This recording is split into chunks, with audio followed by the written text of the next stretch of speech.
wabarakatuh. Waalaikumsalam warahmatullahi wabarakatuh. Alhamdulillahilladzi anzala al-Qur'ana fi syahri Ramadan.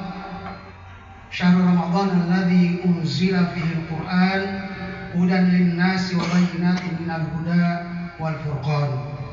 Wassalatu wassalamu ala sayyidina Muhammadin sayyidi waladi Adnan wa ala alihi wa ashabihi dhabil ulumi wal irfan.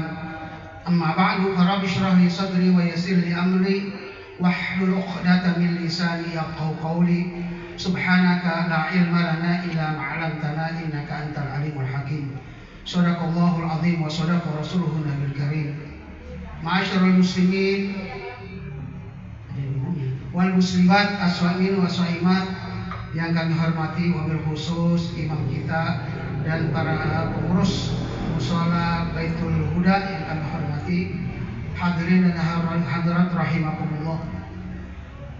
Alhamdulillah, kita panjatkan puji dan syukur kehadirat Allah Subhanahu wa taala yang mana pada saat ini kita masih diberikan nikmat iman, nikmat Islam, nikmat ihsan, nikmat sehat wal afiat serta nikmat panjang umur, sehingga dengan sisa-sisa umur kita yang masih ada ini, berkat hidayah dan inayah Allah Ta'ala, kita dapat berkumpul bersama-sama di tempat yang mulia ini dan merangkak menunaikan kewajiban kita, yaitu sholat Isya berjamaah yang kita lanjutkan insya Allah dengan sholat tarawih dan sholat witir. Para jemaah yang dimuliakan Allah Subhanahu wa taala, fenomena yang membedakan ibadah kita di bulan Ramadan dan di luar Ramadan adalah ada dua paling tidak, yaitu sholat tarawih dan membaca Al-Quran. Karena memang sholat tarawih tidak ada di bulan-bulan yang lain, hanya ada di bulan Ramadan. Adapun membaca Quran di bulan Ramadan dan di bulan Ramadan kita diwajibkan membaca Al-Quran dan juga mempelajarinya. Cuma di bulan Ramadan ini lebih lagi, lebih marak lagi. Saya husnuzon saja kepada yang khataman Al-Quran, baik yang sekali satu minggu, sebulan sekali, 6 bulan sekali, setahun sekali, bahkan yang tidak pernah hatam, maka berusaha mereka di bulan Ramadan ini menghatamkan walaupun satu kali, yaitu membaca Al-Quran, karena mungkin terbata-bata dan lain sebagainya.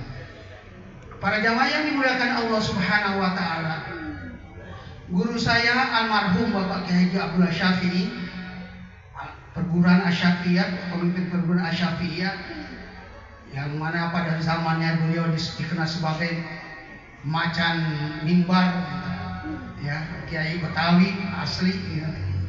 Beliau kalau berbicara tentang Al-Quran selalu membawakan sebuah hadis yang diriwayatkan oleh Abdullah bin Mas'ud radhiyallahu anhu, yaitu Rasulullah sallallahu alaihi wasallam bersabda, "Man qara'a harfan min kitabillah falahu hasanah wal hasanatu bi asyri amsalihha. La aqulu alif lam mim harfun walakin alifun harfun wa lamun harfun wa mimun harfun."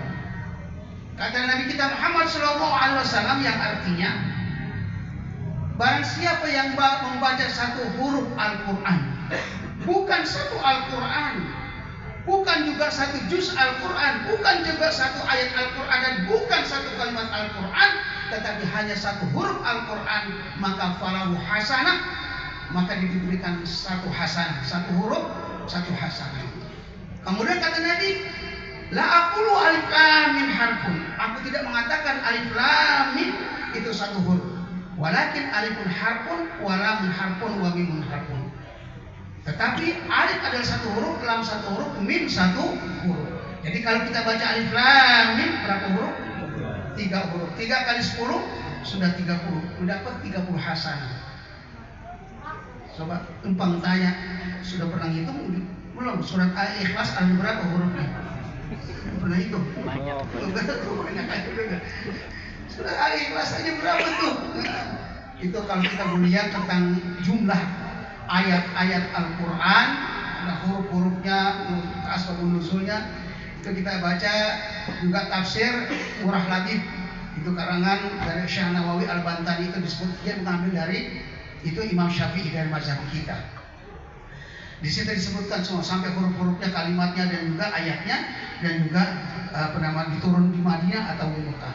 Para jamaah yang dimuliakan Allah Subhanahu wa taala, kemudian al-hasanah. Apa tafsiran al-hasanah itu? Saya bukan ahli tafsir, cuman kebetulan di Al-Azhar dulu di jurusan tafsir. Itu pada umumnya jumhur mufassirin menafsirkan yaitu hasanah, mengatakan yang pertama adalah hasanah az-zaujah as-solihah, istri yang solehah, yang nggak pernah ngambek, nggak pernah ngadak gitu, ya. Perinciannya masing-masing kan perinci bagaimana orang nggak pernah ngadat dan pernah ngambek. Ada yang kedua mengatakan al-hasanah adalah al-malul al-kathir al-barakah, harta yang banyak, yang luas, yang halal dan berkah. Apa itu harta yang berkah? Yang selalu diimpakkan di jalan Allah Subhanahu wa taala. Kemudian yang ketiga dikatakan hasanah surga itu sendiri. Masya Allah. Kalau kita baca berapa sekian Al-Quran, berapa hurufnya Al-Fatihah tadi atau Al-Ikhlas, sudah kita nggak bisa hitung berapa jumlahnya itu, ya kan?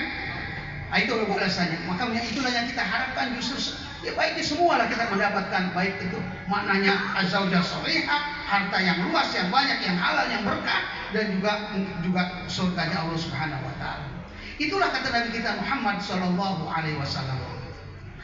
Kemudian para jamaah yang dimuliakan Allah Subhanahu wa taala, wabil khusus di bulan Ramadan ini kita baca Al-Quran dilipat gandakan lagi oleh Allah Subhanahu wa taala.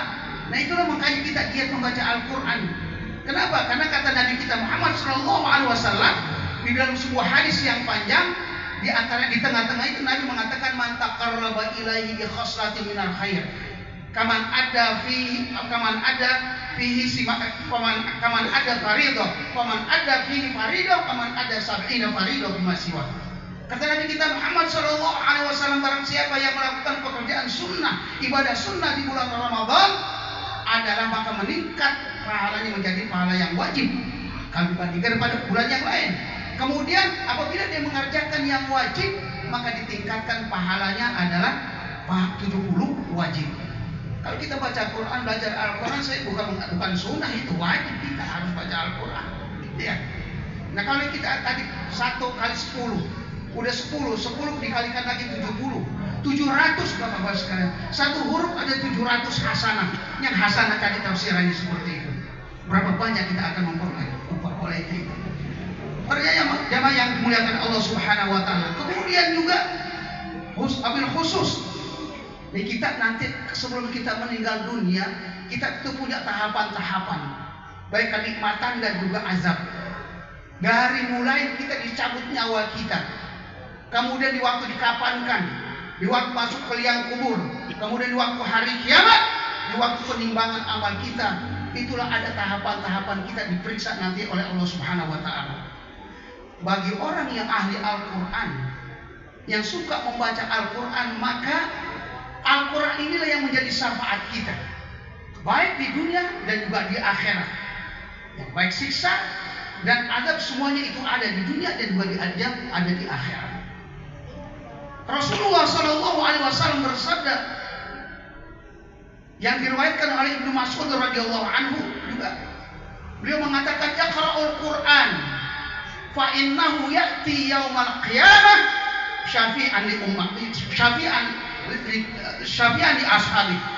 Bacalah kamu Al-Quran, maka Al-Quran akan datang kepada kamu nanti di hari kiamat, akan menjadi penolong bagi kamu. Syafaat artinya apa? Syafaat artinya penolong yang membela kita nanti, baik di dalam waktu kita dicabut nyawa kita, pertanyaan di liang kubur, dan juga pada hari kiamat.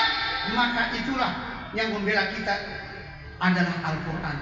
Para jamaah yang dimuliakan Allah Subhanahu wa taala, semenjak Allah Subhanahu wa taala menciptakan 7 lapis langit dan bumi, yang sekaligus menciptakan waktu, maka tidak ada satu hari dan semenjak diciptakan hari itu yang paling dahsyat, paling mengerikan kecuali adalah pada hari kiamat. Maka siapa yang menolong kita di hari kiamat itu? Tidak lain adalah Al-Quran kita. Sangat dahsyat hari itu. Tidak ada selama dunia ini ada yang paling dahsyat azabnya, siksanya, dan huru-haranya adalah pada hari kiamat. Allah Subhanahu wa taala berfirman, ya ayyuhalladzina amanu ya ayyuhan nasu taqu rabbakum inna zalzalatas sa'ati syai'un 'adzim yauma tarunaha tadhhalu kullu murdi'atin amma arda'at wa tadau kullu dzati hamlin hamlaha wa taran nasa sukara wa ma hum bisukara walakinna adzaballahi syadid. Allah Subhanahu wa taala mengatakan dalam firman-Nya, wahai manusia, bertakwalah kamu kepada Allah Subhanahu wa taala. Takutlah oleh kamu dari azab Allah, baik azab dunia dan juga azab akhirat. Yang mana inna zalzalatas sa'ati syai'un 'adzim, yang mana pada hari kiamat huru-haranya itu, goncangannya itu ada sesuatu yang sangat agung, yang sangat besar, yang sangat dahsyat. Yauma tarawunaha tadhhalu kullu murdi'atin. Pada hari kiamat itu kamu lihat seorang ibu, semua ibu yang sedang menyusui anaknya pada hari itu, anak yang paling disayang, yang sangat disayangnya ketika anak itu adalah masih di dalam gendongan. Kalau dia masih jalan, bisa jalan sendiri, makan bisa makan sendiri. Tapi kalau masih dalam buayan, masih dalam gendongan, maka itulah anak yang paling disayang oleh ibunya pada ketika itu. Tapi pada hari kiamat nanti, tadhhalu kullu murdi'atin, maka terlepas anak bayi-bayi itu, anak-anak kecil itu dari gendongan ibunya. Kenapa? Sangat dahsyatnya hari kiamat.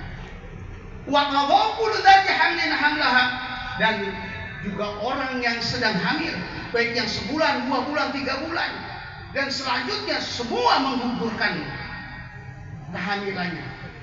Jadi istilah kita sekarang prematur, ya bukan prematur sebetulnya. Tadi yang dikatakan firman Allah Subhanahu wa taala mengatakan selanjutnya wa taron nasa sukara.